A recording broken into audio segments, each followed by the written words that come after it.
everybody. I'm really happy you came here. I'm happy you are so many here. And I'm happy that the organizers of this conference invited me.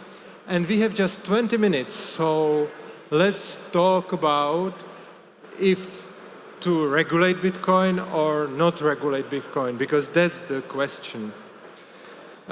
Before I start to talk about it, I want to tell you how I met Bitcoin, because this was a long time ago, I think much more than 10 years ago, and I was at the editor place of Ludwig von Mises Institute, and we were publishing some article about Bitcoin. And I think this was the first time I have heard about it.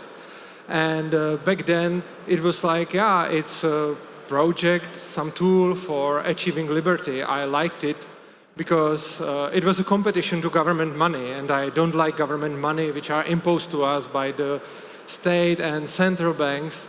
And back then, Bitcoin for me didn't look like something what, I don't know, what I would buy to invest or buy to earn money or something like that. It was just a project which was competing with state.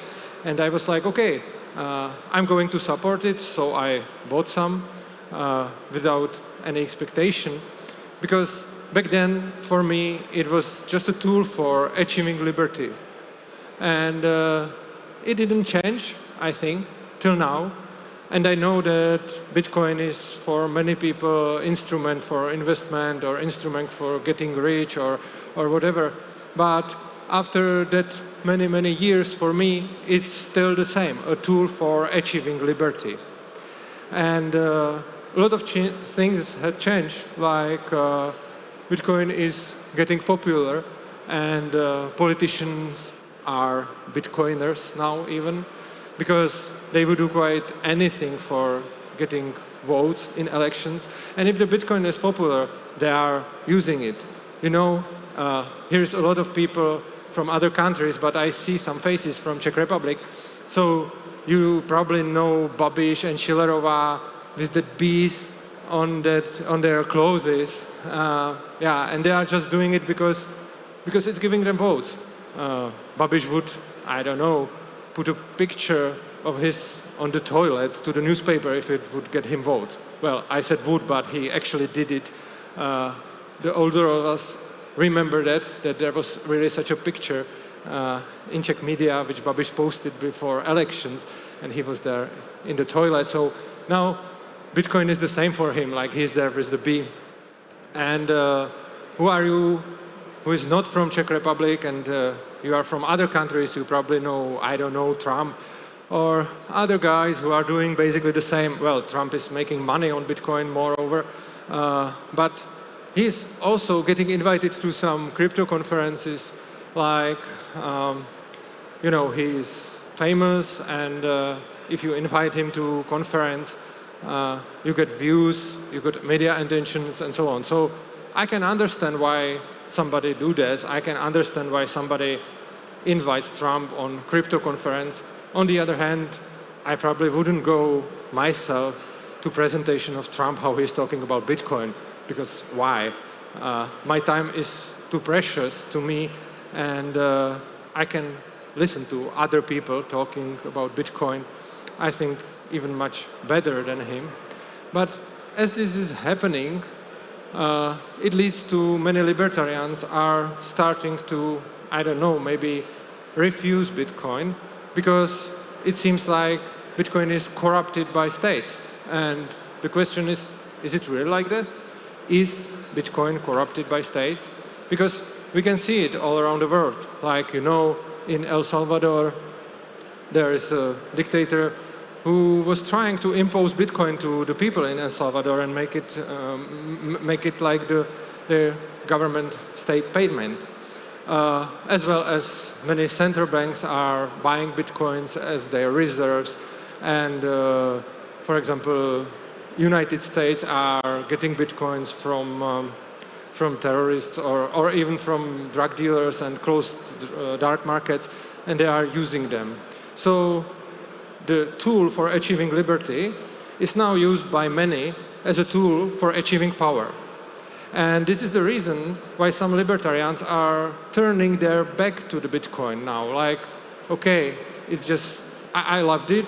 It was the tool for freedom, but I don't like it because it's tool for achieving power now for many people.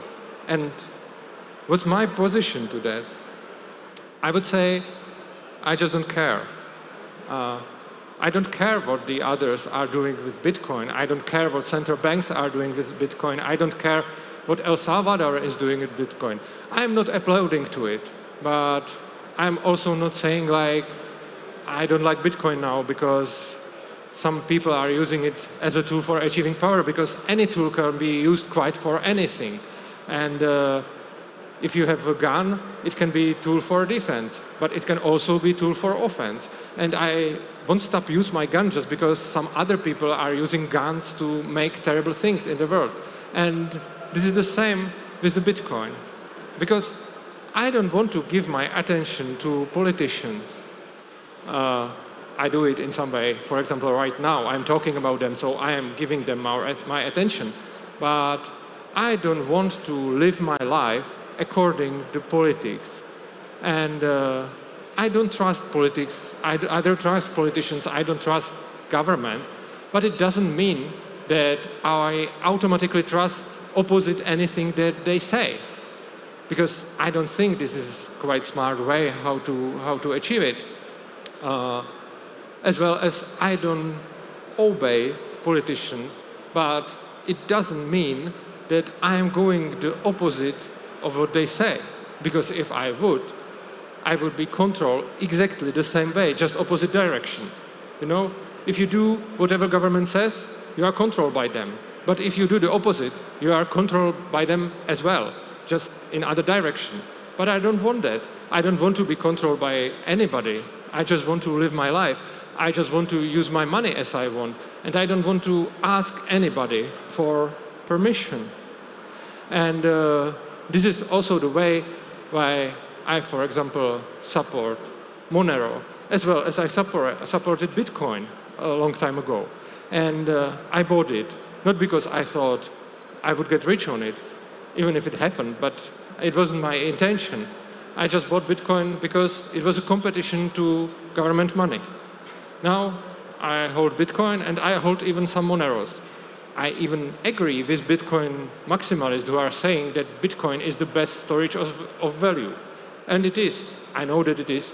I know that I would earn more if I would hold just Bitcoin, but I also hold a Monero because I want to support a project which says like, it's anybody matter what's in anybody else's wallet. I like this attitude.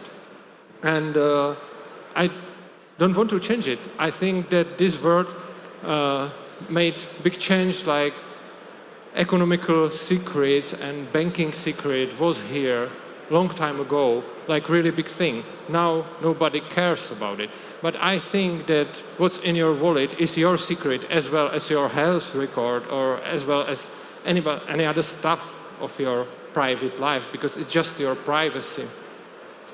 And so I don't want to ask them for permission, and I don't. And a lot of people can tell me, like, if you give up on it, they will make regulations, and those regulations will be worse than if you care about it. You know, we have here Czech cryptocurrency associations, and they are doing that. They are doing like, yeah, let's go help them to regulate it, to not make it so terrible. Yeah. But it starts with this, and at the end, they are helping the police to research for the dark markets and so on. And yeah, it's true that if libertarians wouldn't care about politics, it may happen that those regulations would be harder. But my answer to it is that I rather put my energy into breaking laws than bend my will to write them. I think this is the position I want to defend here on this talk. And I know that a lot of people won't like it, but this is what makes perfect sense to me. Because I don't feel politicians as anybody who can tell me how should I live my life, because it's my life, my responsibility. And I want to live my life freely, and as long as I would ask them, beg them, please make better regulation for me, please allow me to use my money, then I am losing my freedom. And you know, I'm studying freedom and liberty for more than 20 years. And there is one thing I love about it. Well, there's a lot of things I love about it, but one thing I want to tell you about, it's almost every time when I get to it somehow, to some specific case, I find out that using liberty is at first efficient and at second also ethical. I love this, and I want to show it to you for this case, why this is for me efficient and ethical. First, the efficiency. I think it's very obvious for any individual.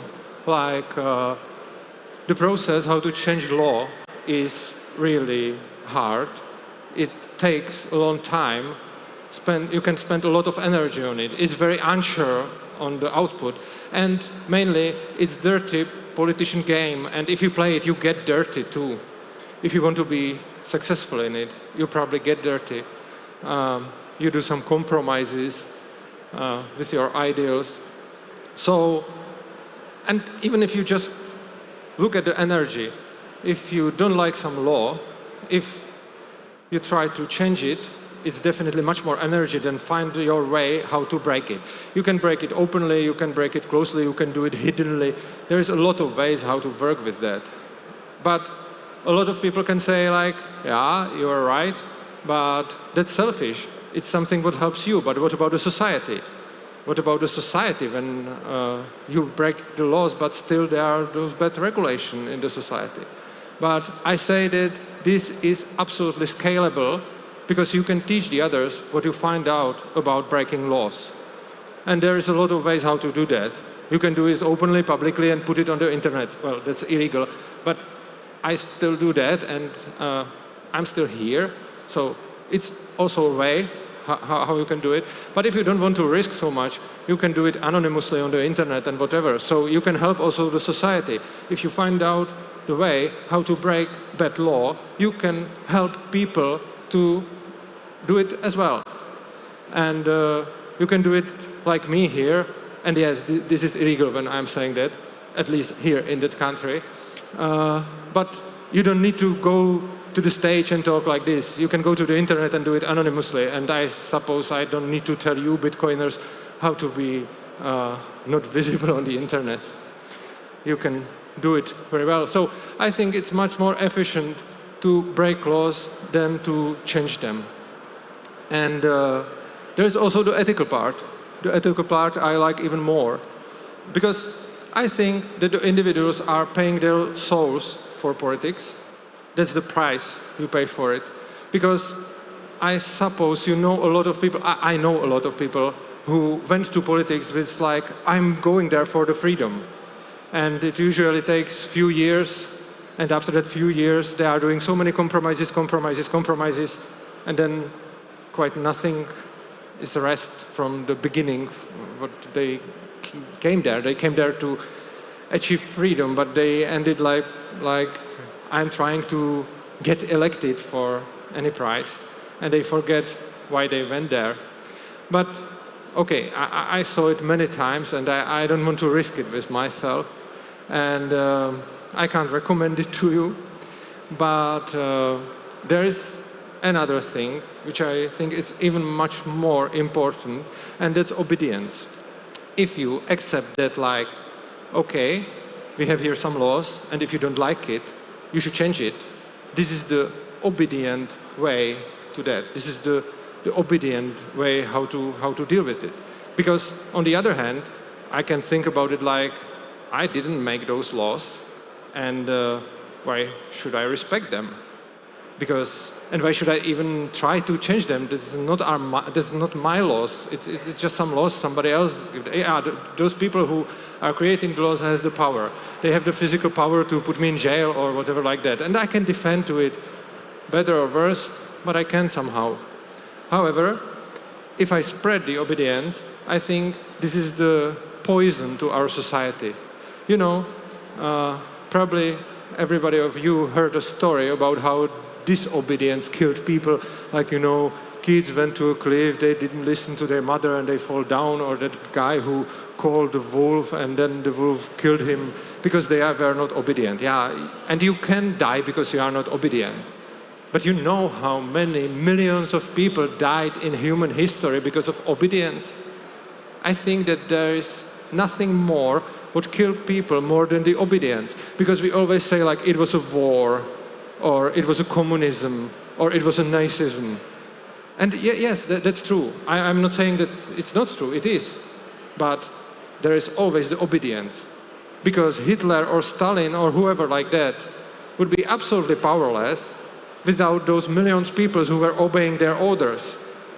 And I think that the obedience is the poison of our society. In the name of obedience, the worst things in our history happened, the genocides, all the wars. It wouldn't be possible if people wouldn't obey. If you change your mind from, okay, here's some law, and if I don't like it, I need to change it, but until I change it, I need to follow that rule. Yeah, this is one mindset. And the other mindset is, okay, here is some law, they have the power. So, but it's their law and their power, and it's my way. How can I bypass it? How can I break it? How can I bend it? How can I live my life? Not with changing the rules and going to politics and beg them for something. It's just live my life and find a way how to break those laws, not to change them. So this is my point. I think this is the thing I want to pass to you if I got just 20 minutes. And I would be very happy if you think about it, if it maybe influence you somehow. However, it's still like, obey no one, not even me. So if you think that this is bullshit, just ignore it and do whatever you feel it's right. Because I don't think you should obey no one. Like, there is very different position. If this what I told you is somehow interesting for you, it's resonating with you, and it's somehow talking to your soul or to your heart, then it's great. And you can inspire by that.